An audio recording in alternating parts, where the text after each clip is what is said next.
नमस्कार, मैं Nidhi Jain saint Wilfred teachers training college से आज आपके सामने बीएसटीसी का तृतीय पेपर आधुनिक विश्व में विद्यालय शिक्षा के बारे में अध्ययन करेंगे। इसके बारे में हम पहले सिलेबस की चर्चा कर चुके हैं। आज हम फर्स्ट इकाई आधुनिक विश्व की 3 प्रमुख प्रक्रियाएं इसके बारे में बताएंगे। पहला है इसमें आपका इंट्रोडक्शन यानी परिचय, फिर है आपके उद्देश्य और फिर आपका विषय वस्तु और फर्स्ट पॉइंट है आपका औद्योगिकरण एवं शिक्षा। आज हम पहले लेंगे इसका परिचय।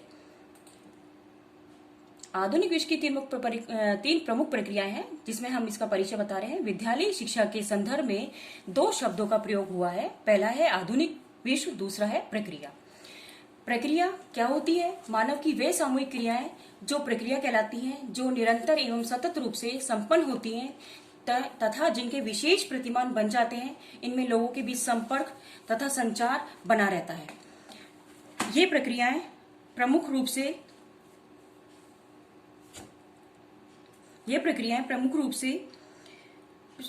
जिसमें आर्थिक, राजनीतिक एवं सांस्कृतिक गतिविधियों को शैक्षिक संदर्भ में प्रदर्शित करने वाली क्रियाओं के रूप में औद्योगिकरण, राष्ट्रीय राज्य तथा लोकतंत्र की व्याख्या की गई है।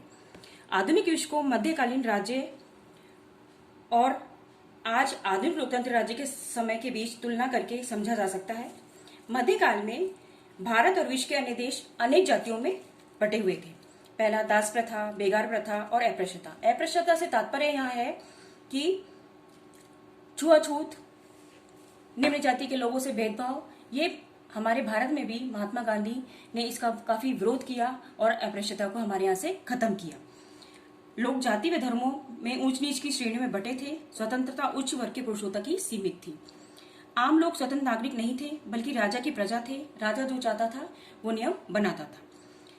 इसी तरह जब ये शासन समाप्त हुआ और लोग लोकतंत्र की तरफ बढ़ने लगे, तब हमें आजादी मिली बोलने की, नेता चुनने की। कानून की नजरों में सब बराबर दिखे।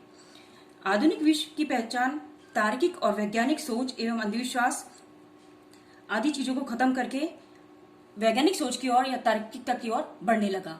अब हम इसके बारे में कि मध्यकालीन व्यवस्था और आधुनिक युग में क्या डिफरेंस था उसके बारे में तुलना करेंगे। इसमें पहला है मध्यकालीन और आधुनिक युग।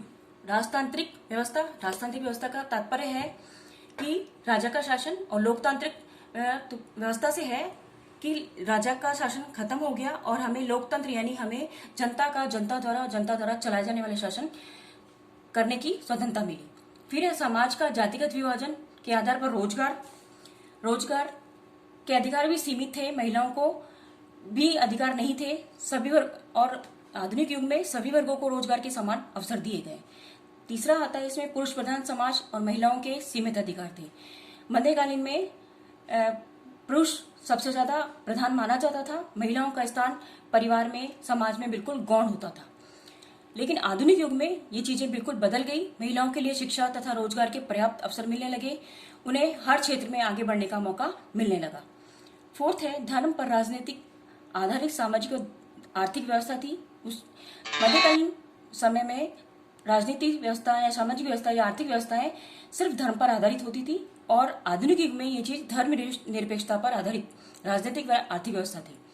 पांचवा है अंधविश्वास, दास प्रथा और परंपराओं का बोलबाला उस टाइम था, लेकिन जैसे जैसे युग चेंज हुआ तार्किकता, वैज्ञानिकता तथा बंधन मुक्त प्रथा का बोलबाला शुरू हुआ। लास्ट है शिक्षा, राष्ट्रीय राज्यवाद तथा लोकतंत्र का कोई सामंजस्य नहीं था। वहां राष्ट्रीय राज्य जैसी चीज बिल्कुल नहीं थी, क्योंकि वहां राजतांत्रिक प्रथा थी, राजा का शासन चलता था, इसलिए ना तो कोई राज्य था ना ही कोई राष्ट्र था। और लोकतंत्र का वहां कोई मतलब ही नहीं था, क्योंकि जनता का शासन नहीं था बल्कि एक राजा का शासन था जो एक पीढ़ी दर पीढ़ी चलता रहता था। आधुनिक युग में शिक्षा, राष्ट्रीय राज्यवाद तथा लोकतंत्र में सामंजस्य है। अलग अलग राष्ट्र हैं, अलग अलग राज्य हैं, तथा लोकतंत्र है जहां हमें अपने अधिकारों को, अपने संविधान में अपने अवसरों को, रोजगार के अवसरों को और आगे बढ़ने की शिक्षा, समानता, सभी अधिकार हमें प्रदान किए गए हैं। इसके बाद आता है आधुनिक विश्व की शुरुआत 2 प्रमुख क्रांतियों से हुई, जिनमें है इंग्लैंड में आपको मालूम ही होगा कि औद्योगिक क्रांति हुई थी, और फ्रांस में फ्रांसीसी क्रांति 18वीं सदी के दूसरे अर्धभाग में हुई थी, जिसे विश्व में आधुनिक स्वरूप अपनाया। विश्व में औद्योगिकरण की प्रक्रिया ही आधुनिकता लाने के लिए जिम्मेदार मानी जाती है, और दूसरी फ्रांसीसी क्रांति जो राष्ट्रीय, राज्य और राष्ट्रवाद की प्रक्रिया मानी जाती है। लोकतंत्र को स्वीकार किया गया, और दरअसल आधुनिक युग की शुरुआत ऐसे मानव के निर्माण से हुई जो यूरोप में 1400 ईस्वी से लेकर 1700 ईस्वी के बीच नव जागरण, धार्मिक सुधार तथा वैज्ञानिक क्रांतियों के फलस्वरूप उभरा।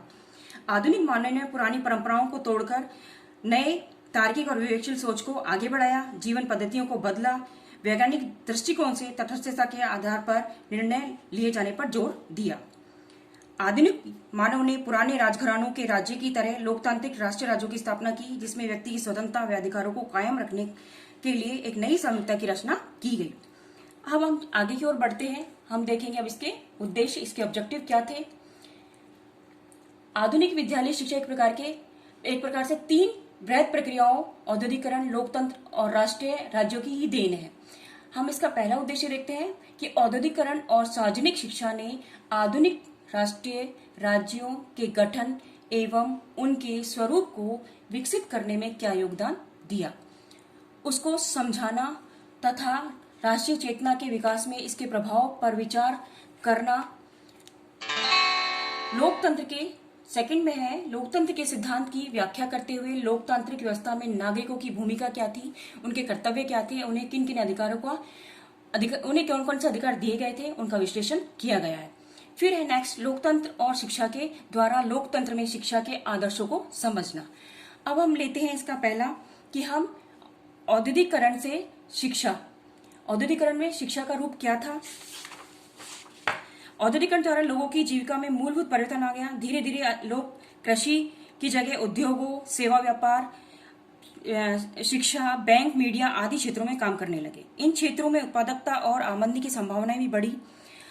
हमें आंकड़े बताते हैं, यानी डेटा हमारा बताता है कि कृषि में आय की संभावना अपेक्षाकृत कम है, वो क्योंकि प्रकृति पर निर्भर है। अगर वर्षा अच्छी होती है तो फसलें अच्छी होती हैं और किसान को काफी लाभ होता है। अगर वर्षा नहीं होती है, सूखा होता है, अकाल होता है या फसलें किसी तरह से खराब हो जाती हैं तो उन्हें अपनी पूरी आमदनी या पूरा लाभ नहीं मिल पाता है।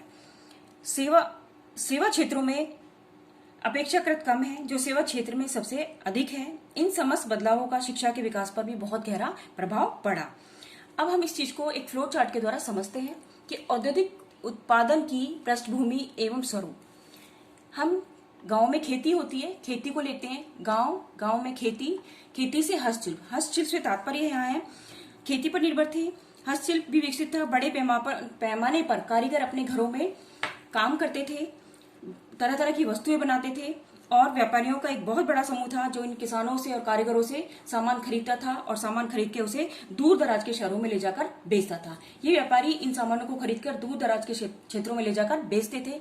ये शक्ति संग्रहण हुआ। उसके बाद इसका पूंजी के बाद हमने उपनिवेश, यानी हमने कोई एक यूनिट डाली, या हमने एक औद्योगिकरण, या हमने कोई फैक्ट्री का निर्माण किया और उससे हमें ये मुनाफा हुआ। इस तरह से हम इस प्रोजेक्ट को पूरा फ्लो चार्ट के द्वारा समझ सकते हैं कि गांव से खेती, खेती से हस्तशिल्प और खेती से ही व्यापारी, कि जो हस्तशिल्प वाले हैं या खेती करने वाले हैं वो एक व्यापार को अपना सामान बेचते हैं, उनसे मुनाफा लेते हैं, और व्यापारी से शक्ति का संगठन होता है। शक्ति के संगठन से पूंजी का संग्रहण होता है, और पूंजी के संग्रहण से हम किसी यूनिट का या किसी उपनिवेश का निर्माण कर सकते हैं, और उसके बाद एक बड़े मुनाफे का निर्माण होता है जो हमारे राज्य या राष्ट्र में उन्नति करता है।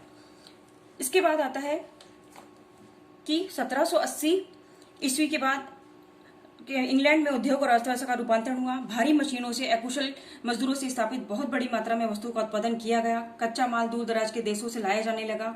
इस तरह इन चीजों का आगे आगे विकास होता चला गया। जल्द ही अन्य देश जैसे फ्रांस, जर्मनी, संयुक्त राज्य अमेरिका भी ऐसे परिवर्तन हुए। यूरोप और अमेरिका के औद्योगिकरण का दुनिया के अन्य देशों पर भी विपरीत प्रभाव पड़ा। ये वे देश हैं जो उपनिवेश बनाए जा रहे थे। इन देशों के कारीगरों के उत्पादन की मांग कम होती गई तथा खेती पर विवश हुए। इस तरह से किसी देश द्वारा दूसरे देश पर प्रत्यक्ष या अप्रत्यक्ष रूप से शासन करने को उपनिवेश बनाया जाना या उपनिवेशीकरण कहा जाता है। आजादी के पहले भारत भी ब्रिटेन का उपनिवेश था। इस व्यवस्था में किसी देश के जल, जंगल, खनिज आदि से जो कमाई की जाती थी उसे उस क्षेत्र के लोगों को विकास पर खर्च नहीं किया जाता था, बल्कि कहीं अन्य ही खर्च किया जाता था। आज हम इस वीडियो को यहीं समाप्त करते हैं। आगे की यूनिट में हम फिर मिलेंगे, फिर मुलाकात होगी। बहुत बहुत धन्यवाद।